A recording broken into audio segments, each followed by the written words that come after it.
All right, guys, welcome back to another video. And if you're looking at the markets right now, I'm not gonna lie, you're probably feeling terrible. You're probably feeling like you're on a roller coaster. They're up, they're down, you're in a blender, you're getting shaken up. It's horrible. I don't know what to think either right now, guys. That's why I've done all this research. And now that I've done all this research, I can share this with you and you can implement those things, guys. Because I've just felt blindfolded the last week. Because one day oil spikes and then AI goes up and then goes down, and then crypto goes up, and then oil drops because Trump tweets something else, and the orange man keeps yapping his yams. I have no political affiliation, by the way. The headlines are insane, and then crypto is now essentially just staying completely still, not dropping anymore, while AI is skyrocketing. It makes absolutely no sense. Tech is going crazy. Well, certain parts of tech is going crazy. We had the Amazon earnings last week. It went insane. If you guys didn't see that, I'll be pulling up Amazon stock here. So, I mean, what's actually going on, guys, right? Today we're breaking down all the chaotic intersections of the Iran conflict, the oil prices, crypto, AI, all the narratives that are running right now. And I'm going to tell you exactly how to position your portfolio before the next wave hits, guys. So if you're interested in any of these things, stick around, like the video, and comment down below what you guys are investing in right now so I could see it and look later. But yeah, guys, what else has been going on? Let's look at the daily and weekly macro news, okay? Oil, Iran, the Strait of Hormuz, right? You guys could see here. Let's just start with that. So earlier this week, the market was terrified of a prolonged energy shock hold, right? Because Iran and US were making a deal. That fell through. The momentum flipped when a potential shipping corridor and the de-escalation framework around the Strait of Hormuz started gaining traction. And then President Trump signaled progress on talks, and suddenly Brent crude oil just slid hard, dropping towards the 78 a barrel range, which I think it was at 100 or so. And that move really kind of brought some clarity to at least my investments. But why does this matter to you if you only care about AI and crypto and stuff like that, you're asking, right? Because oil dictates the inflation fears, and when oil drops, the inflation essentially cools down, the panic cools down, people start going more risk on opposed to risk off, like Bitcoin, Ethereum, crypto in general, altcoins too, which I don't think the market is up for that yet. And the pressure on the Federal Reserve eases. But make no mistake, guys, this is a hair-triggered environment. He does and says whatever he wants, and based on that, things flip very, very suddenly. And if those breakdowns, in those regional talks just fall through, I mean, it can instantly ignite energy spikes, and it sends shockwave through the risk assets like we just saw last week. There's also the jobs shock and the Fed dynamic that we've been seeing last week as well. If you guys didn't see, jobs came in last week, all the data on that.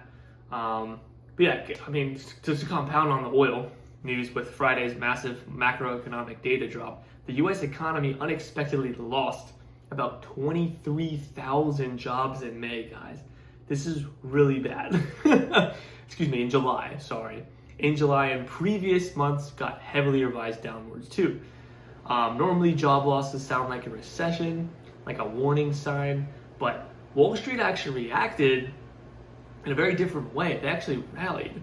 And why this is because a cooling labor market means the Federal Reserve is far less likely to turn aggressively hawkish or hike the rates. If you guys didn't know, we've been waiting for the Fed to kind of either have rate cuts or rate increases, and right now they're just staying neutral, which I actually appreciate. I think that's the right idea. I don't think there's a reason to hike rates right now. But this also meant that Treasury yields pulled back, right? So this gave breathing room to the high growth sectors and essentially to more risk on plays, again, like crypto and AI. However, digging deeper into those construction numbers, jobs are still surging specifically in the sectors tied to physical AI data center buildouts, like the companies that we've been speaking about. And the infrastructure demand for AI isn't stopping. Even as the broader labor market stumbles, AI is a really big winner, and it's still increasing the amount of jobs every year that we need. So the big tech and AI analysis, guys. I'm going to get into that now. I promised you that in the intro. But yeah, let's talk about the big AI players, because big tech earnings completely split the tape last week, guys. If you didn't know, we saw Amazon rocket roughly 15% on earnings and went from, as you can see here, about, we'll say 225 to about 274, which is absolutely insane for a company this big, especially in the tech sector. And on the back of accelerating the AWS growth driven by the enterprise cloud and AI adoption, on the flip side, Apple faced a record single-day market cap loss, guys. So we have things in the same sector that are skyrocketing and then extreme loss, which was super weird to me. So I did more research on this, and essentially this was because the market is punishing companies that aren't moving fast enough, or like monetizing AI extremely cleanly, right? And it's like everybody got this TikTok brain right now, this instant gratification brain. Oh, we need money, we need it fast. What's going the fastest? What is the craziest earnings? And if your company isn't extremely quick, extremely volatile, and produces these like outrageous earnings that the stock market wants, and that both retail and the bigger whales want, then your stock is toast. Your crypto's toast. Your altcoin's gone. And that's the thing I hate most about this right now, guys. But there is something you could do about this, and something you could do is, invest in the hardware leaders like Nvidia and the picks and shovels providers like Caterpillar, right? If you guys don't know Caterpillar, they're a construction company. They are essentially responsible and have contracts with Nvidia and Micron and things like that to build out these AI data centers. So they're seeing direct tailwinds of this. Their earnings have been very, very good. But the chip stocks remain extremely hyper volatile. I'll pull up Micron really quick and you guys can kind of look at this. Extremely volatile. But the thing that I want to point out mostly right now about all of these AI plays and things like that is that they're all in a downtrend right now, guys. The downtrend continues. It's not really letting up from what I can see. As you can see here, we're having lower lows and lower highs. And this essentially, to me, says that these are in a downward spiral, and until this reverses, guys, I'm not currently looking into investing in any of these plays, personally. That's just my personal investment strategy there. And guys, nothing I say in this video, by the way, is advice for you to take. It's not advice for you to mimic my plays. Don't mimic my plays. Invest at your own risk. Don't do anything that I do. And yeah, guys, so as you can see here, it's still struggling, and concerns over massive capital expenditure and spending by companies like SpaceX and uneven guidance from like competitors such as AMD have just kept investors on the edge. And the AI trade isn't dead. It's just that it's easy win phase is over, right? And I say that because it's slowing down hard, and people are getting more and more scared with the situation that we're in, like the oil prices increasing, and like I said, that making people want to be risk off, right? So the market is now demanding proof of infrastructure ROI. So yeah, guys, I mean, let's dive into crypto now, right? We talked about AI, we talked about the oil prices. How does that all affect crypto? How does that tie into the cryptocurrency market? Bitcoin, Ethereum specifically, I'll talk about. For all you crypto people out there, the risk-on people like me, this is a section for you, so stay tuned here. But yeah, guys, where does this fit into the madness, right? As you can see here, Bitcoin has been testing critical resistance, consolidating near this $64,000 region after a bruising couple of quarters from its prior highs, while Ethereum holds around 1900. Guys, Ethereum's been looking very good recently. Keep watching Ethereum, put it on your watch list. I think it's honestly going to be outperforming Bitcoin very soon. The Bitcoin to ETH chart shows a possible breakout now, which is really awesome.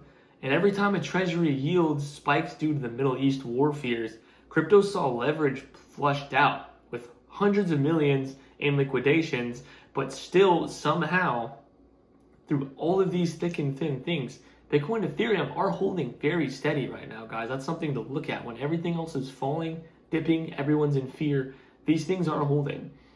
But as fascinating shift is happening under the hood, right? Crypto's trying to merge with the AI narrative too. And we're seeing a machine-to-machine transactions via protocols like X402 and Ethereum-based tracking systems designed to give on-chain AI agents verifiable digital identities and programmable wallets, right? So we're going more and more off. And crypto is moving past just digital gold narratives and is trying to become the native settlement infrastructure for autonomous AI agents, which I'll get more into that later. But essentially, these AI agents are combining crypto and AI, and they're trying to essentially force one narrative, one very strong narrative between the two things, kind of bringing both sides together, right? But still, guys, the spot demand remains super sluggish, and the market's waiting for a clear regulatory catalyst, guys. Again, while something's making lower highs and lower lows and going down, you want to wait for it to go neutral, stagnate for at least 3 to 6 months is my rule. See the volume increase and then break through the 150-day moving average line, guys, because that's what you need to ensure that what you're investing in doesn't just go down for a year. Guys, I've been investing in crypto since October 10th. Let me pull that up real quick on the Bitcoin chart here. Guys, October 10th was the downfall of all cryptocurrency, guys. It was terrible. It's known as Black Friday amongst many investors. It was single-handedly one of the worst possible times to be investing in crypto. It's just terrible, and you can see here, I mean, there was a massive liquidation. It sucked, right? And I've been holding this because I didn't know this. I'm teaching you guys. I've been holding this since then. It was horrible, and I've been holding it since, and it's only gone down. Not only was I losing that money, I was losing that money in terms of opportunity to be able to play that into things like the AI trade and things like that were going up. So that was my mistake. But what should you guys be doing right now, right? What should you be placing your money in where you could think, you could feel protected and be able to sleep at night? Because a lot of people can't right now. But guys, there's 4 things I want to touch on, right? First, don't chase the hype. Don't chase things because they're hot. Don't chase things because they're having massive green candles, okay? Because that's a real way you could be somebody else's sell liquidity. Bad idea.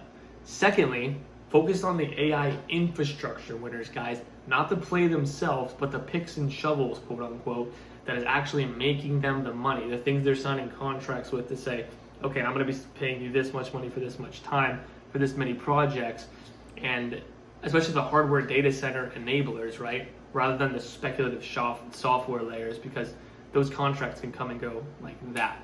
And thirdly, guys, accumulate crypto and AI stocks right now on the macro dips. Accumulate them when they're down. Don't accumulate them again when there's those giant green candles and everyone's buying, because again, you're going to be the sell liquidity. You're retail. I'm retail. That just happens when we do those kinds of things. And use the volatility caused by these macro headlines to dollar cost average into these blue chip assets like Bitcoin and Ethereum, rather than panic selling the liquidations, guys. You should be buying them. If you truly believe that Bitcoin is going to go back to 124K and above, you should be buying them, because that's the cheapest it'll be. And then fourth, guys, keep cash reserves ready, guys, for those dips, because there is going to be more volatility coming up probably pretty soon. Like I said, the orange man's going to tweet something else, or Iran's going to blow something up, guys. It's just going to happen, right?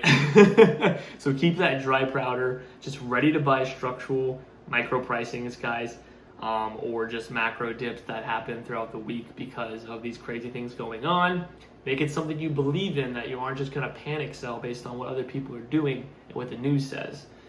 So yeah, guys, if this breakdown helped you, hit the like button. Tell me what you're investing in right now down below. I'll be looking into some things. And then also let me know if you guys want me to do any analysis on specific stocks or give my take on anything. But yeah, what do you currently hold? What's your preferred investment time frame? Like how long do you guys prefer to hold things? Like I said, I hold on to things forever if I really believe in them. But yeah, guys, it's insane. It's insane. Stay safe out there and just guard your bags, guys. But yeah, thanks for watching, and I'll see you guys in the next video. I really appreciate you. Bye-bye.